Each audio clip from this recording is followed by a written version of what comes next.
Hello, everybody. Welcome into Sports by GSMC Podcast Network. I am your host, Jeremy Lapidus. Today, we have a big show for all of you. We're going to delve into some NFL news. A lot of stuff has been going on around the world of football, including Brandon Aiyuk. Who else but him in this offseason? He has been the main character of the offseason. More news surrounding him as the drama continues to build of whether or not he will be on the 49ers as if the season begins. We'll also take a brief look around Olympic basketball as the quarterfinals are wrapping up. The U.S. is putting on the finishing touches of a blowout over Brazil currently. The rest of the quarterfinals are done. We'll take a look at the semifinal matchups and the quarterfinal matchups as well before taking a look at some depth chart stuff that came out. A bunch of teams dropped some unofficial early depth charts in the NFL today. Talk about some surprises with some rookie quarterbacks, some running backs, and much more before continuing our series today, taking a look at the Jets for the preseason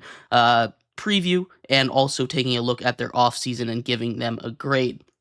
But before we get into all of that, remember, if you would like to be an even bigger part of the show than you already are, all you need to do is go to gsmcpodcast.net.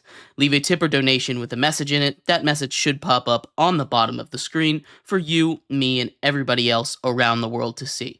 If you do have a burning question about sports, anything at all that you would like to ask, go and throw that in the comments, throw it in the chat. I will get to it as soon as I possibly can.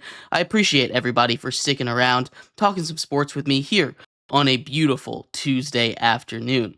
But like I was saying, we are going to get into the Brandon Aiyuk saga. We have done a lot of coverage on Brandon Aiyuk this offseason. As I said, he kind of has been the main character of this offseason. The 49ers receiver has been in and out of headlines revolving his trade. It seemed as of even about a week ago, he wasn't going to get traded. He was going to play out the season with the 49ers, and then he was going to move on to bigger and better things, go and try and be a wide receiver one elsewhere, try and stick out from this current backlog of talent that the 49ers have in the skill position area, including wide receiver. The 49ers seem prepared for this. They went out and they drafted their replacement. They gave contract extensions to guys that could replace him. And then it seemed like everything was blowing over. It never felt like Brandon Aiyuk was going to get a contract from the 49ers. It doesn't make sense for the 49ers to give him a contract. There's a lot of money for them to tie up when they need to start saving money so they can pay guys like Brock Purdy coming up in the future. Maybe even next year is when he might get his payday. But Brandon Aiyuk has officially been back on the market, right? There have been reports as of yesterday that there was a false report that a trade was accepted for Brandon Aiyuk, but that was refuted. But the rumors are back, and all of a sudden, it seems like it's all but he's all but traded at this point. Reports are from multiple outlets, CBS, NBC, that in principle the 49ers have agreed to send two trade packages from both the Patriots and the Browns. Now, that doesn't mean that it's done because Brandon Aiyuk is working out contracts with them. He's been giving permission to work out a contract with those teams, and he's basically going to choose in the end where he goes. Other teams in the mix, reports are the Steelers, who were in it originally, backed out, are back in discussions now. Talks had stalled. They are back in it. So there's a 3-team race. It was originally a 4-team race with the Washington Commanders, who were favored to go and get him because of the whole situation with, Jaden Daniels, that phone call that they had, the FaceTime video that Brandon Aiyuk posted. It turns out the Commanders were never going to make that trade.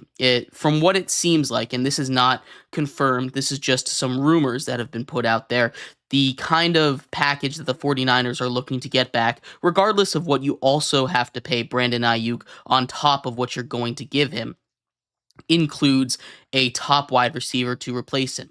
The Browns rumors are sending over, Amari Cooper, who they just reworked a contract for.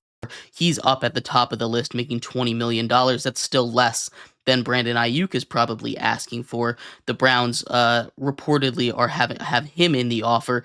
The Patriots have Kendrick Bourne in the offer, so it's not like the same level. but I think Kendrick Bourne fits better with the Niners. He was a former Niner, and he has that same kind of mentality that all these Niners receivers have to go out and block and be a team player. Not really the same thing that Amari Cooper has. While Amari Cooper is better than Kendrick Bourne, I don't think many people are disputing that fact. I don't think Amari Cooper being the guy to replace Brandon Aiyuk is going to work as smoothly as bringing in a guy like Kendrick Bourne. Now, Amari Cooper, and that's simply because he doesn't have the same level of blocking. That's not to say that he wouldn't do it. It's not to say that he would refuse to buy into the system. Obviously, on the 49ers, you have to buy in or you're not really going to get that playing time. But it's an interesting kind of philosophy shift there between Brandon Aiyuk, who's one of the better blocking receivers in the league, not afraid to get his hands dirty, get in there, throw a couple shoulders, and Amari Cooper, who seems like the exact opposite to me.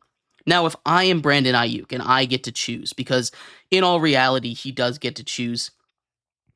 If I'm looking at these teams, assuming that and we don't know what the package going back is. If he goes to the Browns and Amari Cooper stays with the Browns, wow, that would make the most sense for the Browns and for Brandon Aiyuk as far as winning.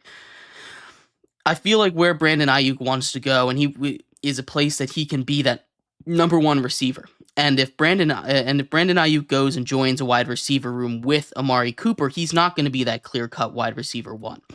For that reason, I don't know if the Browns are the number one option. Now, that does all change if Amari Cooper is a part of that trade package, which if I'm the Browns, I have a hard time parting ways with Amari Cooper for Brandon Aiyuk. And I know Brandon Aiyuk is younger. He does a lot of things great, and that he does a lot of things that Amari Cooper doesn't do, but Amari Cooper does a lot of things that Brandon Aiyuk doesn't do. And maybe I'm lower on Brandon Aiyuk than a lot of these other people are, than a lot of these other teams are.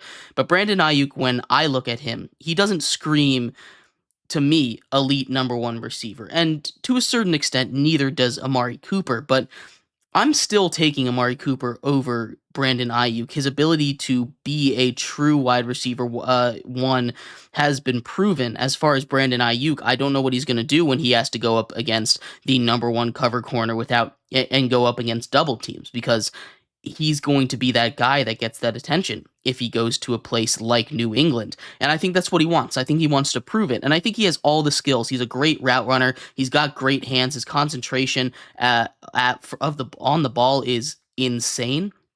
Some of the best in the league. And I've already talked about what he does for your team in the run game, and I think that's great.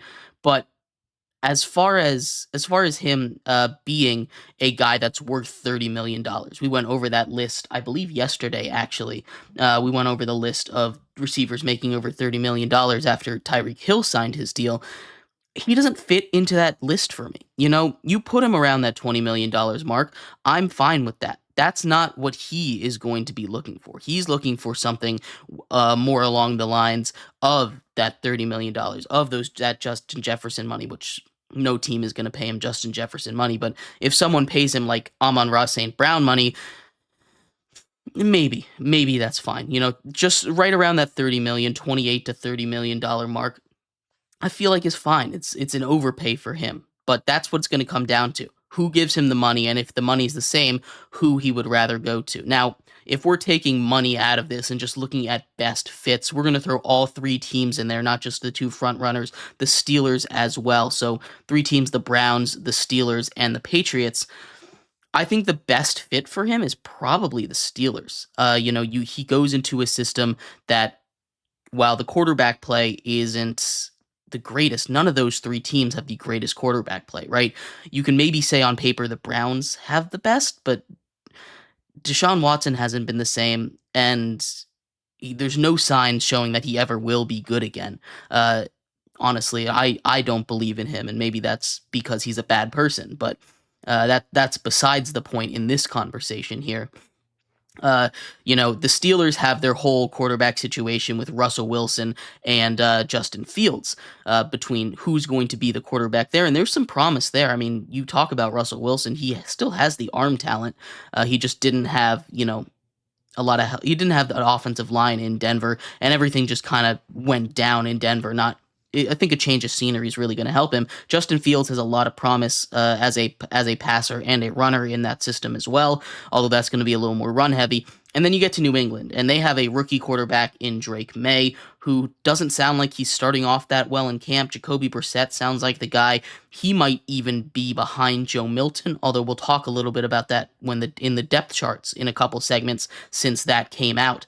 But if I'm Brandon Aiyuk, I think the best destination for me is anywhere but the Browns, because that way I know I'm going to be a clear-cut number one. You know, it seems like the Niners are looking to get a wide receiver back to replace him, or at least someone that can come on and help them win a Super Bowl, because they were that close to winning a Super Bowl. They've been that close to winning a Super Bowl for multiple seasons in a row.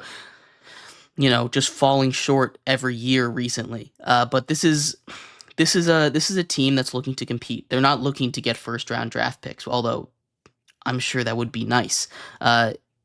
If I'm Brandon Aiyuk, I think the Patriots are probably the best spot to go. You're going to be that clear-cut number one. They're going to be willing to offer you the big money. They don't have a lot of money locked up anywhere else. You know, the Steelers, you're going to have to compete with George Pickens, who I love George Pickens. His ability to track the ball, make contested catches is second to none in the league nowadays. And again, with the Browns, Amari Cooper is there. And this is all assuming that these top receivers don't get moved in the deal, which it sounds like they might, which I think those teams would be insane to move them for Brandon Aiyuk. But if they do that, then it's a better fit in Pittsburgh. But I do like the idea of him taking over and, you know, making that connection with a rookie quarterback, being that guy that the rookie quarterback can rely on, that Drake May can rely on in New England. And I think that's the best spot for him. Let me know what you think is going to happen. I still am not sold on Brandon Aiyuk even moving, but it sounds like momentum is going that way. Let me know what you think of Brandon Aiyuk, everything that's been going on this entire offseason. I thought we were done with his saga, to be completely honest with you. But in our next segment, we're going to take a quick break, come on back and talk about Olympic basketball. The quarterfinals are all but over. The U.S. is putting a finishing touch on the blowout of the Brazil team to advance to the semis, take on Serbia and Nikola Jokic. We'll talk about all of the quarterfinal games that took place, as well as previewing the semifinal games a little bit. So stick around for that. We'll be right back here on Sports by GSMC Podcast Network.